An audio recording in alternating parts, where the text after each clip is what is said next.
Hello everyone. Today we are going to explore a fun and important part of English called homophones. These are words that sound same but have different meaning and spelling.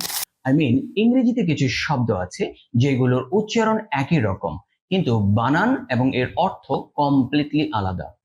আর এই জাতীয় শব্দগুলোকেই বলা হয় homophones। আর আজকের এই ভিডিওতে আমরা এই জাতীয় ওয়ার্ডগুলোই শিখব।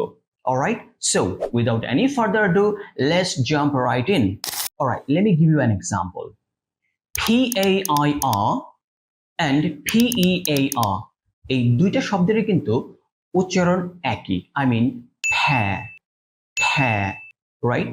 So PAIR যার অর্থ হচ্ছে জোড়া, আবার PEAR যার অর্থ হচ্ছে নাশপাতি। একটু লক্ষ্য করে দেখুন, এই দুইটা শব্দেরই উচ্চারণ এক, বাট তাদের বানান এবং অর্থ কিন্তু কমপ্লিটলি ভিন্ন। তো চলুন বোঝানোর জন্য আরেকটা এক্সাম্পল এই দুইটা শব্দকে একই বাক্যে দেয়া যাক। Alright, so I bought a pair of shoes and a sweet pear. অর্থাৎ আমি এক জোড়া জুতা আর একটা মিষ্টি নাশপাতি কিনেছি। One more example. FLOUR যার অর্থ হচ্ছে ময়দা, আবার FLOWER যার অর্থ হচ্ছে ফুল।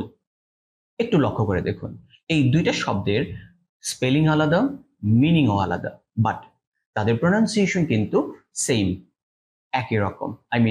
Flower, flower, flower.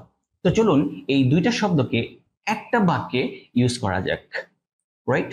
So the flower is in the jar and the flower is on the table. ময়দাটা জারে আছে আর ফুলটা টেবিলের উপরে আছে। চলুন আরেকটা এক্সাম্পল দেয়া যাক। WRITE যার অর্থ হচ্ছে লেখা, আবার RIGHT যার অর্থ হচ্ছে সঠিক এবং ডান দিকে বা ডান। অলরাইট, তো খেয়াল করে দেখুন এই দুইটা শব্দের বানান আলাদা, মিনিং আলাদা, বাট এদের উচ্চারণ কিন্তু একই। রাইট। তো এই জাতীয় শব্দগুলোকে আসলে বলা হয় homophones।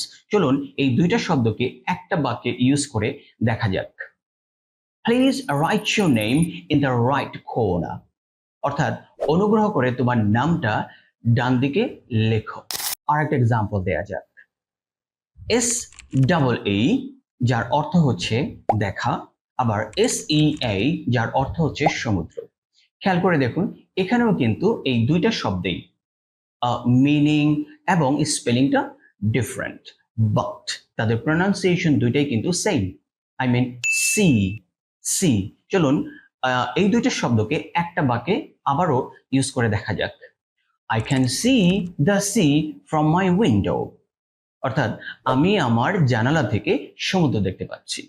আর একটা এক্সাম্পল দেয়া যাক। SUN যার অর্থ হচ্ছে সূর্য, আবার SON যার অর্থ হচ্ছে পুত্র, কিন্তু দুইটারই উচ্চারণ কিন্তু সান, সান। পুত্রর ক্ষেত্রে অনেকে আবার ভুল করে সন বলে ফেলে, বাট এটার উচ্চারণ হবে সান, বোদার সান, সান।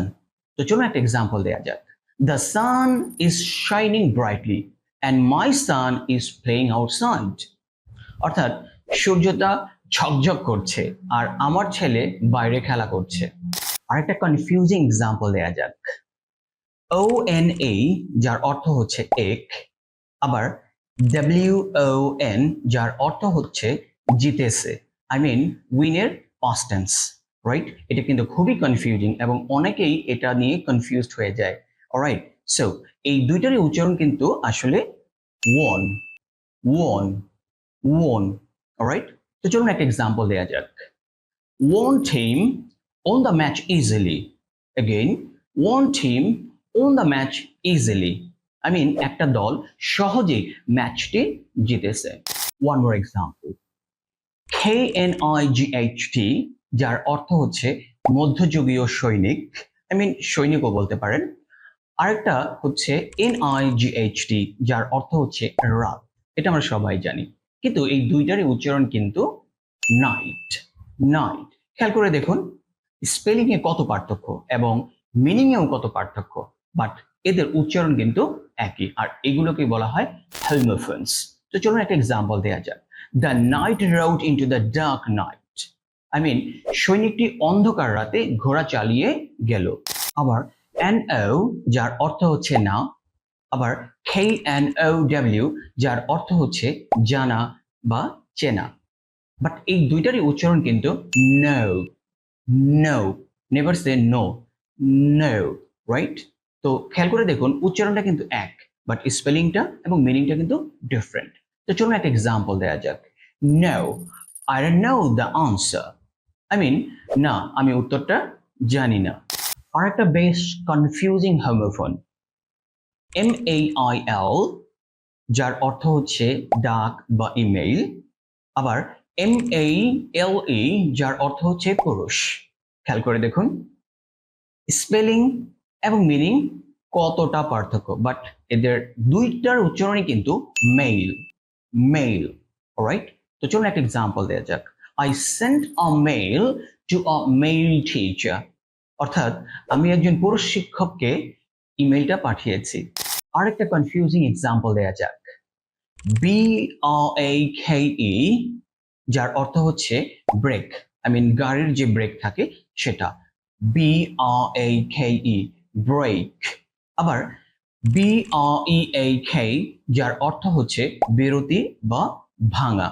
খেয়াল করে দেখুন এই দুইটার স্পেলিং এবং মিনিং কতটা পার্থক্য, বাট এদের উচ্চারণ কিন্তু একই। I mean break, break, never say break, break, break.